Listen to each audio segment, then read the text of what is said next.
नमस्कार दोस्तों, मैं पीके मस्त हमारे शो में लेके हाजिर हूँ एक नई शख्सियत को। लेकिन उससे पहले मैं आपसे कहना चाहता हूँ, गुरुओं का ज़माना है। हमारे ज़माने में जो गुरु होते थे, वाकई गुरु होते थे, वो पहले दौड़ लगवाते थे। दौड़ लगाने के बाद जो बच्चा फर्स्ट आता था उसके हाथ में केतली दे देते थे, जा भाई चाय लेके आ, क्योंकि वो चाय इतनी फास्ट लाता था, ठंडी नहीं होती थी। और तो और वो ये पूछते थे भाई बीड़ी कौन कौन पीता है, तो जो बीड़ी पीते थे उनके हाथ खड़े हो जाते, जो नहीं पीता उसको बुलाते, बोल ले तू बीड़ी का मंडल लेके आ जा। गुरु हमेशा गुरु होते हैं। आजकल भी गुरु अपने कई कारनामे दिखा रहे हैं।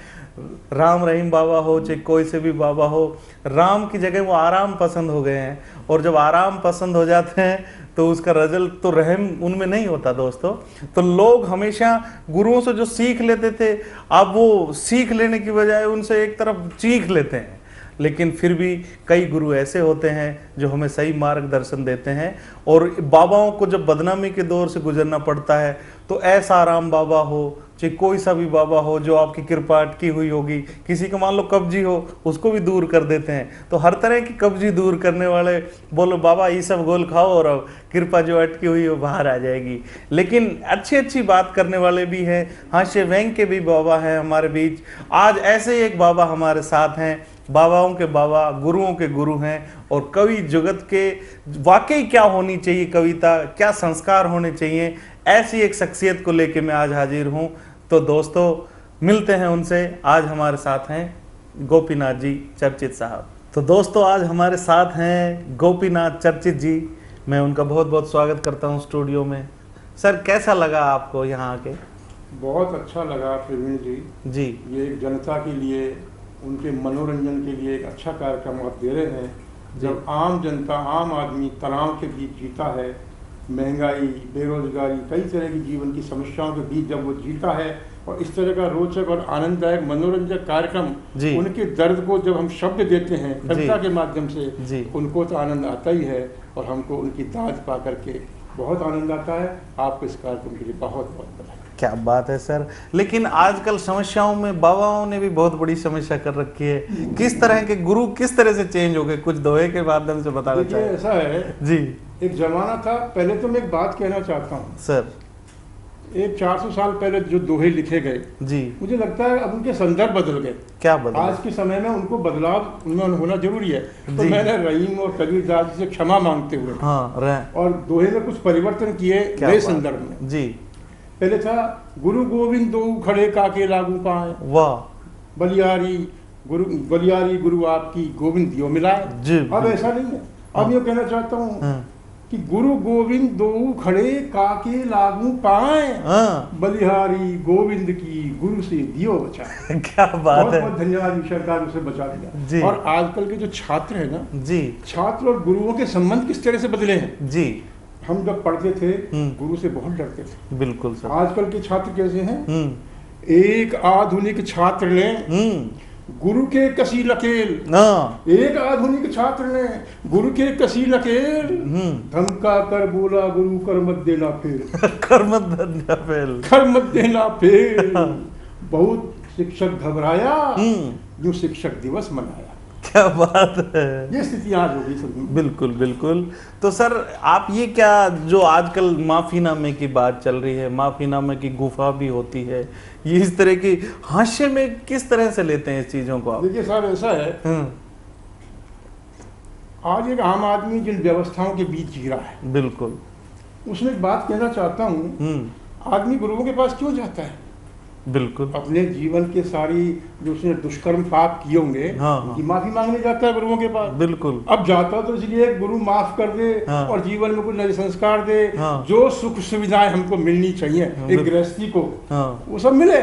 लेकिन जब वो आम आदमी गुरु के पास जाता है कुछ लेने के लिए जी, तो गुरु कैसे माफ करता है? उसका सब कुछ ले लेता है। बिल्कुल साफ करता है। गृहस्थी तो बाबा जी हो जाता है और बाबा गृहस्थी हो जाता है। तो वो बिल्कुल सही है। जैसे आजकल क्या है कि बाबा तो बिजनेसमैन होते जा रहे हैं और बिजनेसमैन बाबा होते जा रहे हैं। गुंडों ने सताया जी, आम आदमी व्यवस्थाओं के बीच कैसे संघर्ष करके निराश होता है जी। अंत में देखिए गुंडों ने सताया तुम्हें, पुलिस के पास गया और पुलिस ने मारा तो अदालत में आ गया। वाह आदमी व्यवस्था देखिए जी कि गुंडों ने सताया तो मैं पुलिस के पास गया, पुलिस ने मारा तो अदालत में आ गया। क्या बात। वकीलों की दलीलों से, अपीलों से, तामीलों से होश भूल बैठा और सिर चकरा गया। होश में आया तो डॉक्टरों ने भी जेब काटी अस्पताल में। बिल्कुल। होश में आया तो डॉक्टरों ने भी जेब काटी और मंत्री से गुहार की दलाल टकरा गया। वहां भी दलाल मिले। मंत्री से गुहार की दलाल टकरा गया। शांति से जीने की सोची, शांति ढूंढने चला तो बाबा मिला, बाबा मुझे लूट लूट खा गया। बिल्कुल कहीं शांति नहीं मिली। सर आपकी बात को समर्थन करते हुए एक चीज मुझे याद आई है कि ठग रहे हैं महात्मा, बेचकर महानता, कर रहे हैं दावे रोज, लाएंगे समानता। अजी लाएंगे समानता तो काला धन भी लाएंगे, पहले करे वादा आप चमनप्राश बाबा जी का खाएंगे। तो बिल्कुल सर अपन शुरू से शुरुआत करते हैं, ये आपके नाम पे बात करते हैं। आपका नाम चर्चित किस तरह से पड़ा, क्या हुआ? देखिए ये गोपीनाथ जी जिंदगी में पढ़ाई लिखाई की, समाज के बीच रहा जी, सामान्य आदमी की तरह रहा, एक सामान्य आदमी के घर में जन्म लिया, सामान्य गृहस्थी आदमी की तरह रहा जी। लेकिन मन में करुणा प्रेम बहुत था जी, और कविता के लिए करुणा होना हृदय में बहुत जरूरी। बिल्कुल, बिना करुणा के जिसका प्योर हार्ट नहीं होगा वो कवि बन ही नहीं सकता। सही एक छोटी सी पीड़ा भी उसके हृदय को बेर जाए तो कविता उसके हृदय से निकल क्या बात। तो समाज में मुझे उपेक्षाएं बहुत मिली जी। समाज आसानी से किसी को स्वीकार नहीं करता है, बिल्कुल नहीं, कभी नहीं करता है। समाज में आपको सम्मान पाने के लिए, स्थान पाने के लिए कोई योग्यता, कोई सामर्थ्य, कोई क्षमता दिखानी पड़ती है और वो संघर्ष से आती है। बिल्कुल, बहुत ठोकरें खाई, बहुत उपेक्षाएं मिली, तो गोपीनाथ यूं ही ना चल के तर्जे सुखन आया है। तो गोपीनाथ फिर उपेक्षित हो गया जी। कोई प्रेमी को हृदय से जब भूल जाएगा गोपीनाथ तब तो खुद ही उपेक्षित कहाएगा। क्या बात। बांध करके प्रेम डोर से जो खींच लो उसे, कोई गोपी का पुकार ले जरूर आएगा। क्या बात है। तो ये गोपीनाथ सर गोपियों पे कंट्रोल करने के लिए नाम दिया था, किस तरह से? गोपियां जी प्रेम का प्रतीक है। बिल्कुल, मेरा नाम गोपीनाथ है, कृष्ण का प्रतीक है। बिल्कुल सर। तो गोपियों के बिना गोपीनाथ का जीवन अधूरा। तो इस गोपी को कोई गोपी मिली या ये भी अनाथ रहा गोपी? नहीं, देखिए साहब ऐसा है जी, गोपी मिली। अब देखो जीवन में जब गोपी आती है जी, चाहे प्रेम का रूप हो, पत्नी का रूप हो, बिल्कुल, और पत्नी जब आ जाती है तो कवि का जो कवि नहीं होता वो भी कवि हो सकता है। क्यों? कारण क्या है कि कविता पीड़ा से जन्म लेती है मित्र। कविता पीड़ा से, और मिसेज का दूसरा नाम ही पीड़ा है। पीड़ा है। अब पीड़ा कैसे, वो सुनो आप जी। पीड़ा से जन्म लेती है, पीड़ा कहीं से ही मिल जाती है जीवन में। बिल्कुल। तो स्थिति यह है कि पत्नी जब गुस्से में लाल खड़ी होती है। क्या बात है। पत्नी जब गुस्से में लाल खड़ी होती है, कविता के लिए वही शुद्ध घड़ी होती है। क्या बात है। कविता के लिए वही पीड़ा मिल रही है, कविता के लिए वही शुद्ध घड़ी होती है। और कविता को जन्म कवि देता है उस समय जब जोर से बीवी की फटकार पड़ी होती है। क्या बात है सर। अपन कितनी भी अपन बुराई कर ले मैसेज की, लेकिन वो अगर अपने साथ नहीं हो, अपना साथ नहीं दे, तो अपन आगे नहीं बढ़ सकते। वो आगे भी उसके लिए कोई पॉजिटिव बात भी आप कहेंगे? नहीं, पॉजिटिव बात तो ऐसी है कि जब हम कविता लिखते हैं जी, तो वो हमें चाय बना के ला के देती है। क्या बात। ये बात अलग है, कविता में उसकी फटकार खा के लिख रहे हैं। और पत्नी की फटकार जितनी जोर की होगी, कविता भी उतनी जोर की होगी। सर किसी कवि से उसके मैसेज कब खुश होती है ज्यादा? देखो, कवि से मेरी पत्नी तो मेरे जब खुश होती है जब मैं कविता का से पैसा कमा के लाता हूँ और उसको दे देता हूँ, और साथ में कोई बढ़िया सी साड़ी होती है। क्या बात तो है। बहुत आनंद आता है उसको, तब वो फटकार और जोर से देती है, कल अच्छी साड़ी आएगी। क्या बात है। तो ये बात बिल्कुल सही है दोस्तों कि मेरी और मेरी मिसेज की कभी लड़ाई नहीं होती है, क्योंकि बड़े बड़े डिसीजन तो मैं लेता हूँ, जैसे कि परमाणु बम बनाना हो या कुछ, और छोटे मोटे जो लिफाफे वगैरह खर्च करने हो वो करती है, वो चिंगारी लगाने का काम करती है। तो जब लिफाफे में उनको दे देता हूँ तो बड़ी खुश रहती है। आपने शायद पूरा कंट्रोल खुद ही रखा उस पर, अर्थशास्त्र के ऊपर कुछ ज्यादा ही कंट्रोल किया आपने। तो ये बताया सर, उपेक्षित से जब आप चर्चित कैसे बने? चर्चित में ऐसे बना कि अपनी कविताओं के द्वारा कवि सम्मेलनों के मंचों पर जी हास्य और व्यंग, समाज की जो विसंगति है जी, समाज की जो पीड़ाएं हैं उनको मैं शब्द देने लगा और उनकी पीड़ाओं को मेरे शब्द निकलकर उनके हृदय में चोट पहुंचाने लगे और जब उनकी वहां निकलने लगी तो मैं उनके चित्त को चरने लगा जी, तो मैं चर्चित हो गया। क्या बात है। तो पहली कौन सी रचना थी जो चर्चित करती है आपको? मेरी रचना पहली एक रचना सुनिए साहब जी, सुनाइए। एक व्यक्ति हेलमेट, आज मैंने आम आदमी की समस्या पर बिल्कुल लिखी और मैंने उसको हास्य पैदा किया उससे, तो लोगों को लगा कि हमारी बात है, मजा। तो सर ये कब लिखी ये रचना? ये रचना मैंने बहुत पहले लिखी थी। हेलमेट था उस समय? हाँ, उस समय हेलमेट था। और हेलमेट तो देखो मेरी बात सुनो, हेलमेट तो ये जो वैज्ञानिक हेलमेट है ना, लोहे का, धातु का, ये तो अब बना है। हमारे बुजुर्ग तो साफ और पकड़ी बांधते थे, वो नेचुरल हेलमेट। तो क्या थी वो रचना, बता? रचना ये थी, एक व्यक्ति हेलमेट लेने को बाजार गया। हाँ। और दुकानदार की और ग्राहक की सामान्य बातचीत उसने हाथ से दे दिया कि एक व्यक्ति हेलमेट लेने को बाजार गया, बोला ठीक ठाक हेलमेट दिखलाइए। वाह। बोला जो दुकानदार 800 का, 700 का, 600, 500 का बढ़िया है लेके जाइए। ग्राहक ने कहा इतने महंगे का क्या करूंगा? पुलिस बहक जाए ऐसा दिखलाइए। क्या बात है। पुलिस बहक जाए, मेरी सुरक्षा से कोई मतलब जी जी। पुलिस बहक जाए ऐसा दिखलाइए। मैंने कहा सिर पे भगवानी और धीरा के लो जी, पुलिस भी बहके और पैसे भी बचाइए और शाम को जाके सब्जी भी बनाइए।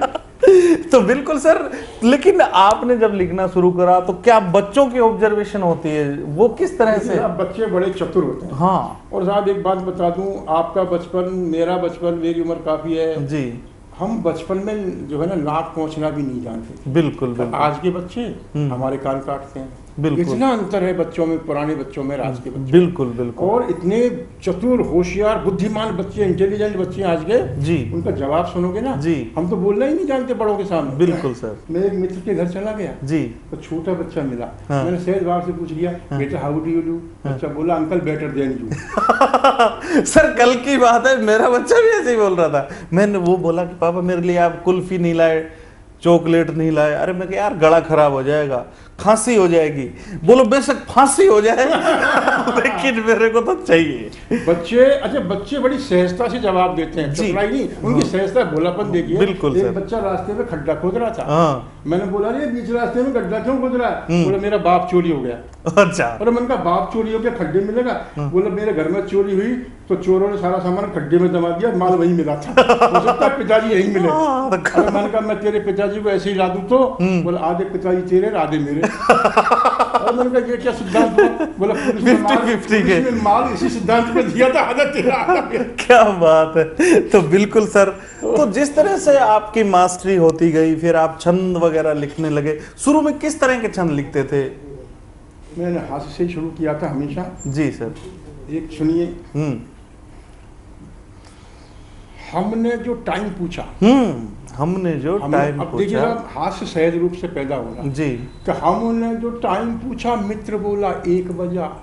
और थोड़ी देर बाद पूछा तो 2 बतलाया है। हाँ। और 3 घंटे बाद पूछा फिर से बताया 1। और 1 घंटे बाद फिर 2 बताया है।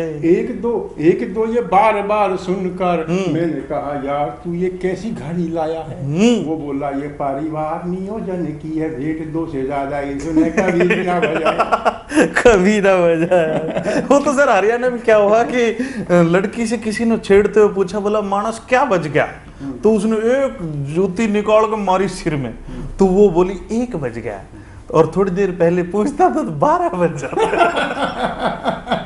तो ये बजने बजाने का काम इस तरह से चलता रहेगा दोस्तों। लेकिन मैं ये कहना चाहता हूँ कि एक बच्चों पे एक कविता आप बहुत अच्छी सुनाते हैं सर, वो सुना। देखिए साहब, बच्चों की जब बात चली ना तो बात मेरी वो अधूरी रह गई। बिल्कुल। बच्चों की कविता पे आऊंगा मैं। बच्चों के मनोविज्ञान पर बड़ी कविताएं, एक किताब भी मेरी निकली है बच्चों पर जी। तो बच्चों की बातें आप आगे सुनिए। तो सर बच्चों को तो अच्छी नहीं लगती, किताब तो पढ़ना ही नहीं चाहते। हाँ, वो नहीं चाहते, लेकिन मैंने बच्चों की सहज सरल भाषा में, जी सर, जैसे बच्चों को पहले लोरी सुनाते थे, उठते समय गीत, आज वो खत्म हो गए। बिल्कुल, बच्चों पे पढ़ाई का बोझ इस कदर लाद दिया गया है कि बच्चा पढ़ाई से डर के भागने लगा है। क्या बात। हमें मालूम है, हम बचपन में लोरियों में, खेल खेल में हम गणित, अंग्रेजी, हिंदी पढ़ लिया करते थे। जी सर। आज तो जबरदस्ती उनको भय दिखा के पढ़ाया जा रहा है। हाँ। और बच्चों में भय और नहीं सर, ऐसे डराते हैं हम उनको, बच्चों को खाना खा ले नहीं तो पढ़ने बैठा देंगे। तो वो बच्चा सोचता खाना ही खा लो। 2 छात्र आपस में लड़ रहे थे। बच्चे कितने होशियार होते हैं, देखिए आप सर। आजकल अध्यापक परेशान है। बिल्कुल। अध्यापक प्रश्न पूछता है उनसे पाठ्यक्रम के, वो जवाब नहीं देते और बड़ी चतुराई से बच के निकल जाते हैं। जी। और आजकल तो पिटाई का भी जमाना नहीं रहा, पीट ही नहीं सकते बच्चों को। हमको तो पीटते थे हमारे अध्यापक। स्थिति ये थी साहब कि अगर हम स्कूल में लेट हो जाते तो अध्यापक पीटता। बिल्कुल। अच्छा, रास्ते पिताजी मिल गए तो पिताजी से कहते कि आज तेरा लड़का लेट आया, तो घर में पिताजी पीटते। सही। हम दोनों ही तरह पीटते। तो लेकिन पिट पिट के हम समय पे आना हमने शुरू कर दिया। आज तो स्थिति दूसरी है। आज तो मुझे आदर से बुलाते हैं। बिल्कुल सर। आज छात्र, एक टीचर कह भी रहा था, बोलो मैं बचपन में पीटता था, अब छात्र पीटते हैं। 2 छात्र आपस में लड़ रहे थे। जी सर। एक दूसरे का गला पकड़ रहे थे। जी। अध्यापक ने डांटते हुए कहा, खामोश, चुप हो जाइए। छात्र बोले, गुरुजी 2 की लड़ाई में तीसरे को नहीं बोलना चाहिए। 2 की लड़ाई में तीसरे को नहीं बोलना चाहिए। यह सुनकर अध्यापक घबराया। पढ़ाई के लिए प्रश्न पूछा उसने। फिर बोला, कश्मीर भारत का स्वर्ग कैसे बताओ। छात्र बोला, गुरुजी पहले आप खुद कश्मीर जाओ। पहले कश्मीर जाओ, ये तो आप वहीं जाकर जान पाओगे जब वहां जाते ही स्वर्गवासी हो जाओ। क्या बात है, क्या ऐसे जवाब देते। बिल्कुल सर। तो आप और कुछ अपने मन की बात करेंगे आपसे। मैं चाहता हूं कि अब आप थोड़ा मिल के लेते हैं एक ब्रेक, फिर उसके बाद अपन पूरी बात करेंगे। तो सर लेते हैं एक ब्रेक।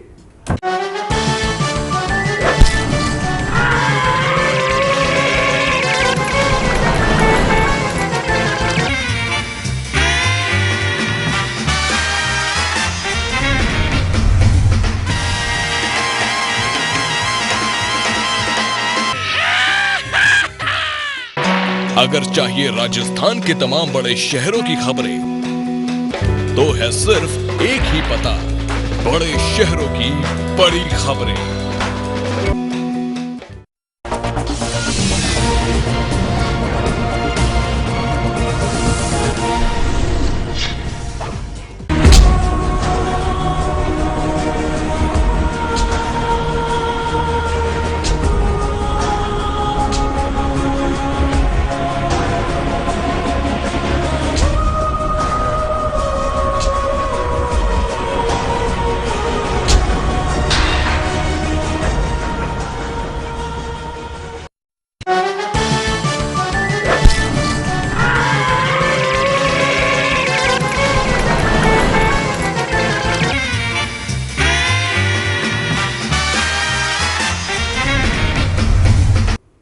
मित्रों, भाइयों बहनों, ब्रेक के बाद एक बार फिर आपका स्वागत करता हूं। मैं पीके मस्त और आज हमारे साथ हैं गोपीनाथ जी चर्चित साहब।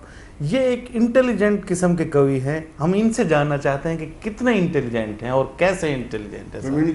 जी, मैं बहुत इंटेलिजेंट, हद से ज़्यादा। अरे मैं इतना इंटेलिजेंट हूँ कि हिंदुस्तान में जी इस इंटेलिजेंट नस्ल के सिर्फ 2 ही कवि हैं। नस्ल के? हाँ, इस नस्ल के 2 ही कवि हैं। एक तो मैं और दूसरा भी मैं। कमाल है सर, ये तो गजब। मेरे अलावा। अच्छा, ये बात मैं इसलिए कह रहा हूँ जी, कॉन्फिडेंस, मेरे बराबर कोई हो नहीं सकता, मैं ही हो सकता हूँ। क्यों? क्योंकि मैंने 25 वर्ष की अल्पायु में मैट्रिक की परीक्षा पास कर ली। अल्पायु 25 वर्ष की अल्पायु मैट्रिक कोई हो सकता है? नहीं हो सकता किसी। इसमें मेरी कोई गलती नहीं।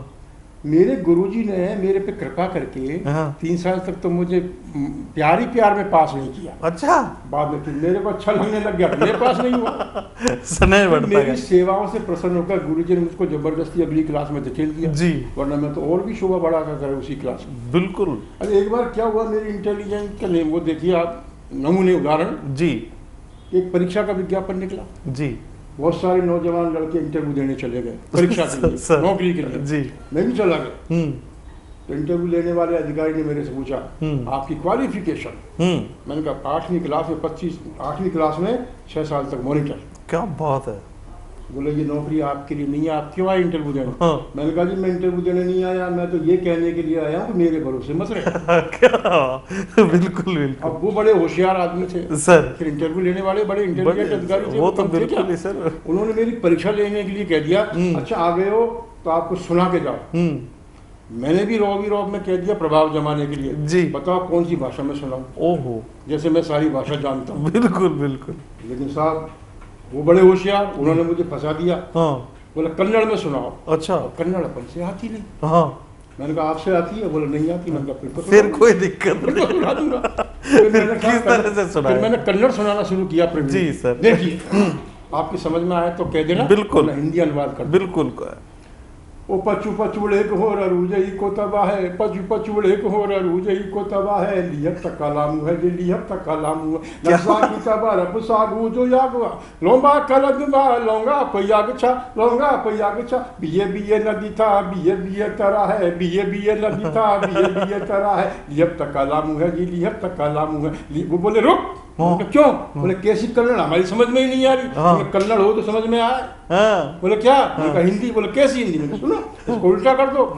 वो चुप चुप खड़े हो जो कोई बात है, पचुड़े को हो रूजई को तबाह है, लियत तक कलामू है जी लियत तक कलामू है, पहली मुलाकात है जी पहली मुलाकात है। वाह, इस तरह से मैं बहुत इंटेलिजेंट आदमी। और सर इंटेलिजेंस, वाकई आप इतने इंटेलिजेंट हैं, फिर आपने इंटेलिजेंस को बरकरार कैसे रखा? बरकरार ऐसे रखा कि लोग मेरे से बड़े अटपटे प्रश्न करते थे। कैसे सर? बड़े बड़े अटपटे प्रश्न करते थे। बिल्कुल। मैं भी उनके चटपटे चटपटे जवाब नहीं देता था। जैसे उदाहरण दें? उदाहरण के लिए मेरे से पूछा, बोले गरीबी मिटाने का उपाय बताओ। हाँ हाँ। मैंने कहा भ्रष्ट नेताओं को मार भगाओ। सहज जवाब। बिल्कुल। भ्रष्ट नेताओं को मार भगाओ, गरीबी का नामो निशान मिट जाएगा। जब मच्छर ही नहीं रहेगा तो मलेरिया कहाँ से आएगा? क्या बात है, बहुत बढ़िया।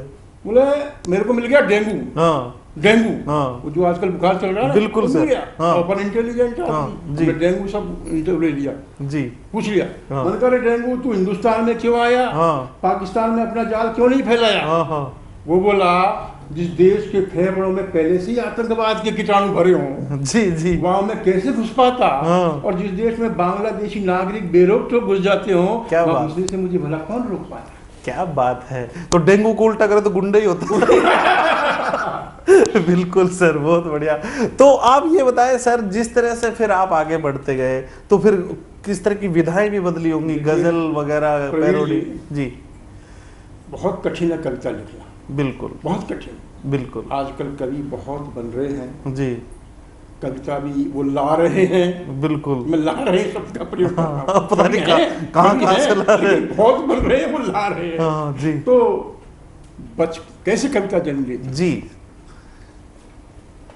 बचपन में सखा अभाव मिले जी, मैं अपनी बता रहा हूँ सर। बचपन में सखा अभाव मिले, जब बड़े हुए तो घाव मिले, कोई भी कवि बन जाएगा यदि जीवन में अन्याय मिले।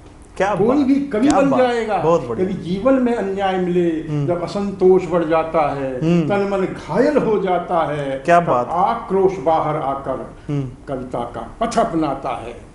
जो झेल झेल कर कष्टों को जग की पीड़ा पी जाते हैं, क्या बात, जो आह पालते हैं मन में, ऐसे नर कवि बन जाते हैं। क्या बात। मैंने कविताओं के लिए, और कविता कोई आसान काम नहीं है साहब। बिल्कुल साहब, आ से निकला होगा। दुखों ने ही रखा जिंदा, दुखों ने ही रखा जिंदा, सुखों से मर ही जाते हम।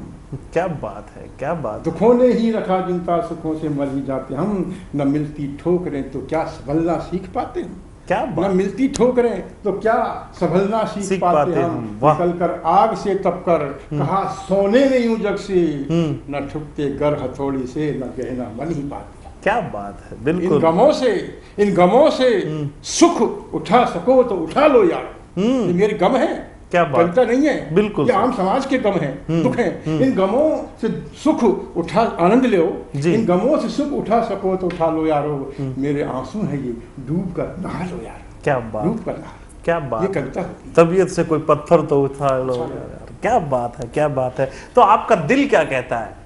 और इस पर आप एक गजल कहते हैं, बहुत बढ़िया। मेरा दिल ऐसा है जी, दिल पर लोगों ने बहुत लिखा जी, और कविता गजल गीत दिल से लिखे जाते हैं। बिल्कुल, दिल से निकलते हैं तब दिल को छूते हैं। क्या बात है। और तब दिल में उतरते हैं। दिल से निकली बात दिल तक जाती है तब दिल में उतरते हैं और दिल में जगह बनाते हैं। क्या बात है। तो मैंने तो दिल पर एक चीज लिखी, क्योंकि मैं मूलतः हास्य का कवि हूँ प्रवीण जी सर। तो मैंने लिखा ये दिल मेरे हुआ करता था। Once upon a time। Oh my God। There was a दिल। There was a little दिल। हाँ। तो मैंने दिल था लेकिन आजकल नहीं है। कहाँ गया सुनो। अरे मेरा मुझे याद आता है मेरा दिल सर। बहुत दुखी हूँ उसको लेकर के जी। अरे मेरा दिल था। अरे मेरा दिल था बड़ा भोला भाला मासूम। वाह। मेरा दिल था बड़ा भोला भाला गजब का निराला और बड़ा ही मत वाला लुटेरन दिल मेरा दिल था इनोसेंट। लुटेरन छोड़े क्या साहब? नहीं छोड़ेगी। कीमती चीज बड़ा सवाल बिल्कुल लेकिन लुटेरन तो लुटेरन। वाह वाह। और दिल मेरा तरबूज सा। वाह। हाँ देखें। हाँ सर। दिल मेरा तरबूज सा। हाँ। गोल गोल था मस्त। हाँ। और जालिम ने टुकड़े किए। हाँ। और कर गई दिल को ध्वस्त। क्या बात है। ऊपर से जलन तब हुई साहब। हाँ हाँ। और उसने डाला है गरम मसाला। क्या बात। उसने डाला है गरम मसाला। आने की फिर कह गई मेरा दिल था। आने की फिर कह गई अब तक आई ना। 5 साल तो हो गए कहीं नेता बन गई जा। बिल्कुल। और उसने दिल का किया है घोटाला। हाँ जी उसने दिल का किया है घोटाला। दिल्ली में जाके रह गई मेरा दिल था। वाह। तो बच के रहना दोस्तों दिल चोरों से यार। और दिल लेके बेदिल हुए ये दिलवर हैं दिलदार। क्या बात है। दिल लेके दिलवर हुए ये दिलवर हैं दिलदार। और दिल पर रखना लगा के बड़ा ताला। जी रखना दिल पे लगा के बड़ा ताला। कह देना चाबी खो गई। क्या बात है। बहुत बढ़िया सर बहुत बढ़िया। भगवान ने तो दिया था दिल प्यार करने को, हम ही ने आजमाया है तीर इसमें आर पार करने। क्या बात है सर। और एक पैरोडी विधा पे आपका बड़ा कमांड है। हम आपकी जो फेमस पैरोडी भी सुनना चाहेंगे सर। इचक दाना बीचक दाना। मैंने इसको खूब मंचों पे सुनाया सर। खूब सुनाया लोगों ने इसको खूब सराहा आनंद आया। मैं चाहे पैरोडी हो व्यंग हो क्षणिकाएं हो गीत हो मैं आम आदमी के दुख की बात करता हूँ। क्या बात है। और उसको पैरोडी या हास्य के माध्यम से उनके दर्द को बिल्कुल प्रस्तुत करके उन्हें हंसाने की उन्हीं के दर्द से उनको हंसाने। क्या बात है क्या बात है। और इचक दाना बीचक दाना इचक दाना बीचक दाना दाने ऊपर दाना इचक दाना। एक पहेली हम पूछेंगे उसका अर्थ बताना इचक दाना। वाह। कौन सी वो जगह जहाँ पर कोई न जाना चाहे। कौन सी वो जगह जहाँ पर कोई न जाना चाहे। और शरीफ व्यक्ति तो जहाँ पर जाने से घबराए। गलती से यदि चला भी जाए जेब साफ हो जाए। धन भी जाए धर्म भी जाए इज्जत चली जाए। सोच समझ के हम बतलाएं सोच समझ के हम बतलाएं। पुलिस का है वो थाना पुलिस का थाना। इचक दाना बिचक दाना दाने ऊपर दाना इचक दाना। एक पहेली हम पूछेंगे उसका अर्थ बताना इचक दाना। है सफेद रंग का एक कीड़ा है सफेद रंग का एक कीड़ा सभी जगह मिल जाए। जहाँ भी बैठे उसी जगह को सफा चट कर जाए। कई डिजाइन में मिलता है रंग बदलता जाए। 12 मन का बुद्धू हो पर बुद्धिमान कहलाए।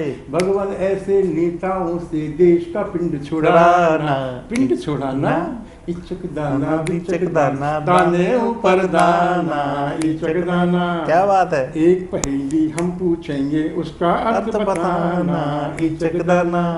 एक हसीना पीछे पड़ गई उससे राम बचाए, एक हसीना पीछे पड़ गई उससे राम बचाए। घरवाली चिल्लाती है वो घर में घुसती जाए, क्या बेहद खर्चे करवाती है काबू में नहीं आए, बेहद खर्चे करवाती है काबू में नहीं आए। हम जितने झुकते जाते वो सिर पे चढ़ती जाए, हम तो ऐसी महंगाई से भूले होश ठिकाना, होश ठिकाना। दाना दाने ऊपर दाना, दाना। क्या बात है। एक पहेली हम पूछेंगे उसका तो बताना, इचक दाना। क्या बात है सर, बहुत मजे आए सर आपके साथ आज इस प्रोग्राम में। और कुछ मन की बात जाते जाते आप कहना चाहें? मन की बात आप सुनिए।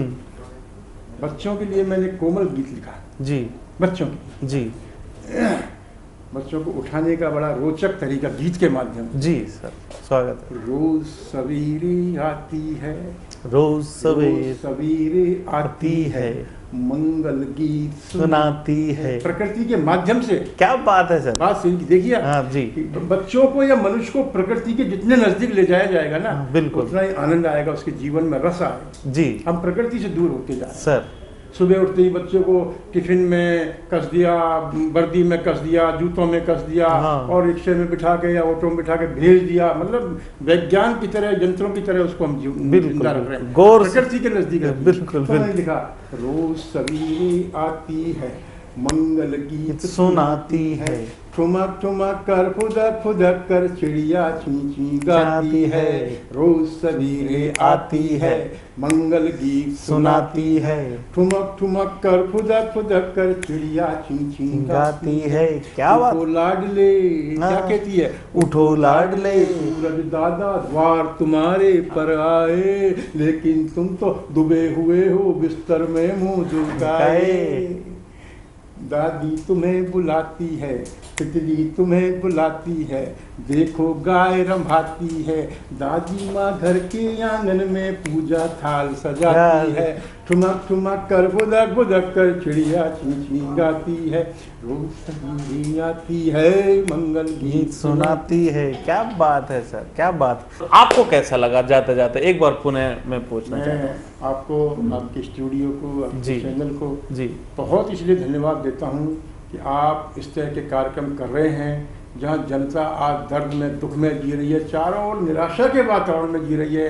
एक हास्य या कविता या रस, कविता का रस एक ऐसी चीज़ है जो लोगों में जीने की आशा पैदा करता है। आप इस कला को जिंदा रखिए, इस कार्यक्रम को जिंदा रखिए। आपके पूरे स्टाफ के सदस्यों को, चैनल को बहुत बहुत बधाई देता हूँ। मुझे भी आनंद आ गया यहाँ का। सर आपका बहुत बहुत धन्यवाद, और श्रोताओं से मैं फिर मिलेंगे एक और शख्सियत के साथ अगले एपिसोड। Thank you.